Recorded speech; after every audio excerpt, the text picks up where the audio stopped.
We got shirts on sale. Express your love for the evolutions and the new channel rebrand with an evolution t-shirt and hoodie. On sale now. Also, if you like anime, go check out our anime channel Mystic Sage for awesome anime content. And be sure to follow me on social media so you can stay caught up with the channels and me. Links will be in the description below.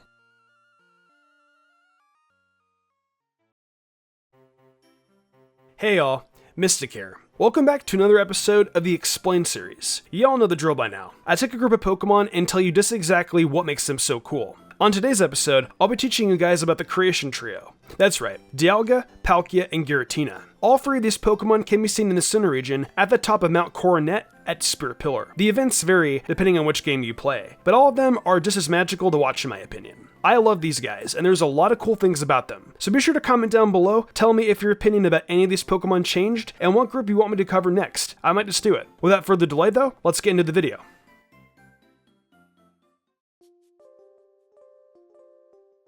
If you're a Pokemon fan like I am, you undoubtedly know about these three. But Mystic, why are they called the Creation Trio? I already hear you asking. In fact, when I told some friends about this, I was surprised to find out that quite a few people didn't know why they're called this, if they even knew at all. Well, the whole reason they're called the Creation Trio is because Arceus created them at the same time in order to keep the balance of the world. Dialga controlling time, Palkia controlling space, and Giratina controlling antimatter.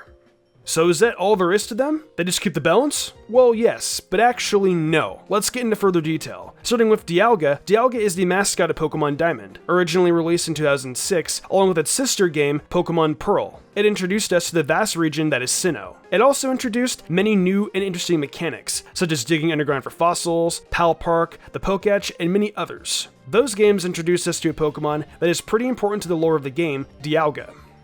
Dialga is the first in this trio and is known as the temporal Pokemon. The word temporal can refer to time, or even things relating to time, which makes a lot of sense considering its powers. That's also where the fan mockups for remakes got their names, referring to Temporal Diamond.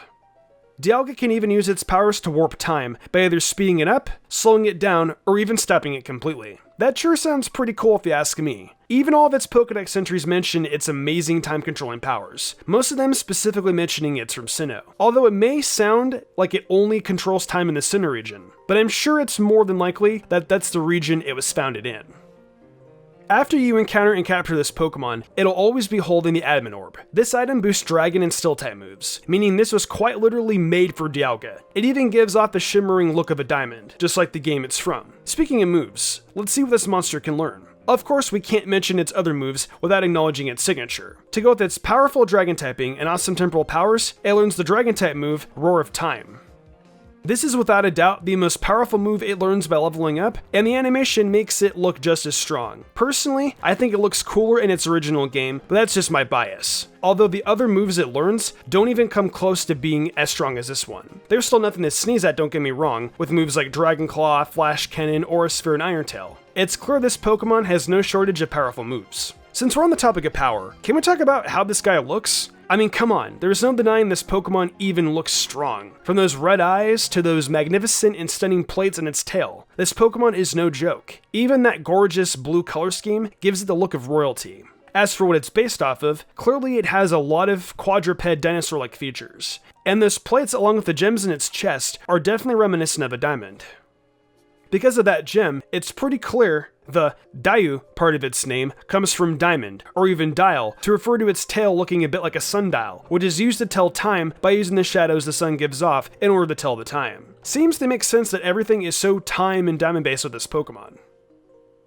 Some of Dialga and Palkia's inspiration may also come from the legend of Izanami and Izanagi, gods of the Shinto region, who in legend created the islands of Japan. Legend says they created one of the islands with a spear and put a pillar on that island. If you didn't catch that, let me say it again. They used a spear and put a pillar. Spear, pillar. Sorry if I sounded a bit too excited there, I just thought that that piece of information was really cool. Since I just mentioned Palkia, why don't we talk about it next? Palkia is known as the Spatial Pokemon, and for good reason. It represents space and has the ability to warp it, and create alternate realities. And I already know that some of you are typing in the comments about how Hoopa can do that too. But you're wrong. Now I know that may have sounded a little bit rude, but hear me out. While Hoopa can warp space just like Palkia, it's unable to create alternate realities, and it really isn't confirmed if it can teleport the different dimensions. Sorry for going off on a small tangent there, I just wanted to clear that up before getting further into the video. Going back to Palkia, as I mentioned just a second ago, it's known as a spatial Pokemon, which pretty much just refers to space in general, not just the outer space kind of space, but things that make up space as well. Looking at its Pokedex entries, it seems like it lives in another dimension entirely, and because of this, it's more of a myth rather than something most people believe in.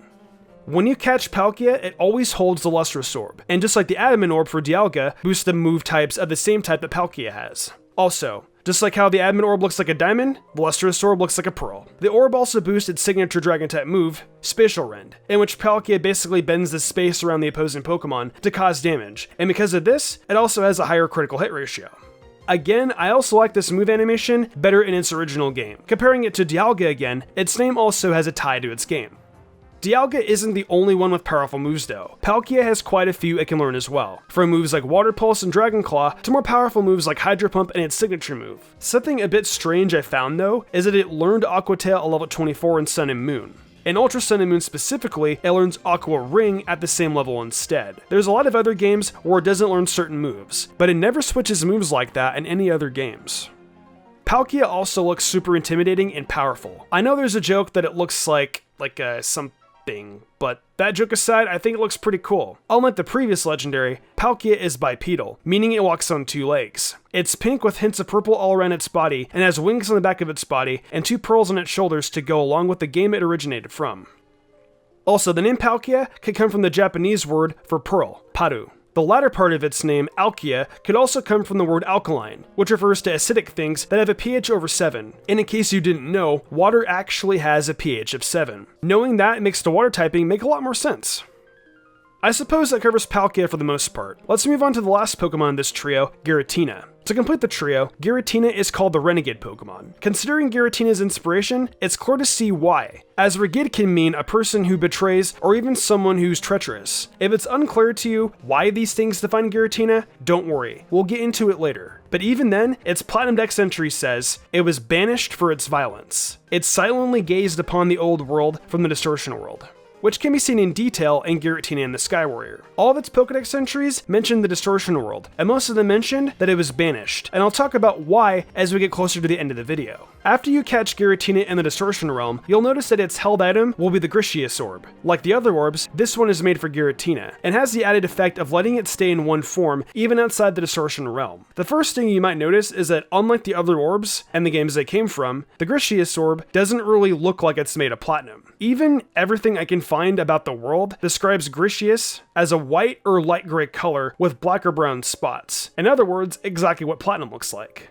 I've tried to look for an answer, and my first thought that maybe it was just oxidized platinum, but apparently it doesn't do that, so I truly don't have an answer on this one. If you have an answer or even a theory on why it looks this way, please let me know in the comments below. I'd love to read them. The Grishius Orb boosts some of Giratina's moves, and let me tell you, it sure does get a lot of use out of this item, since most of the moves it learns are Ghost type, including its signature move, Shadow Force. When Giratina uses Shadow Force, it disappears and attacks the next turn. It's assured that it goes into the Distortion Realm and comes back out of it to attack from behind. And even after all these years, I still think it's rad that it can do that at will. Along with that awesome move, it can also learn other pretty powerful moves like Dragon Claw, Shadow Sneak, Destiny Bond, and even Aura Sphere, all this by leveling up.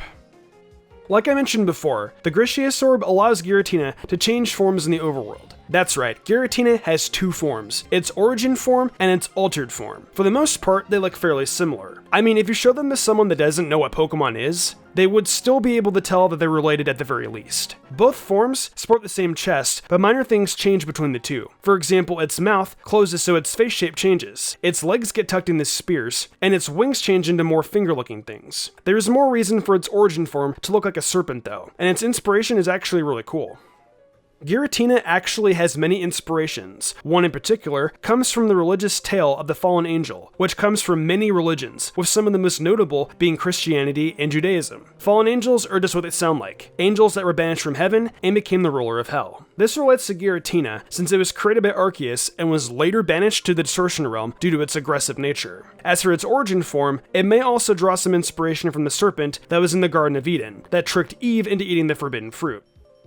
Either way, both of these inspirations allude to Giratina having a very destructive and devious nature. Even with all these inspirations, there is still more. In fact, in an interview with Junichi Masuda, he mentions that they wanted Giratina and the Distortion World to represent antimatter. As for its name, it comes from the words guillotine and puricina, the Japanese word for platinum. Simple enough, right? So that just about covers all three of them, I think. I really had fun making this video, and I hope you had fun watching it. Did you learn anything new in this video, or did your opinion about these Pokemon change? What group should I do next? Please let me know in the comments below.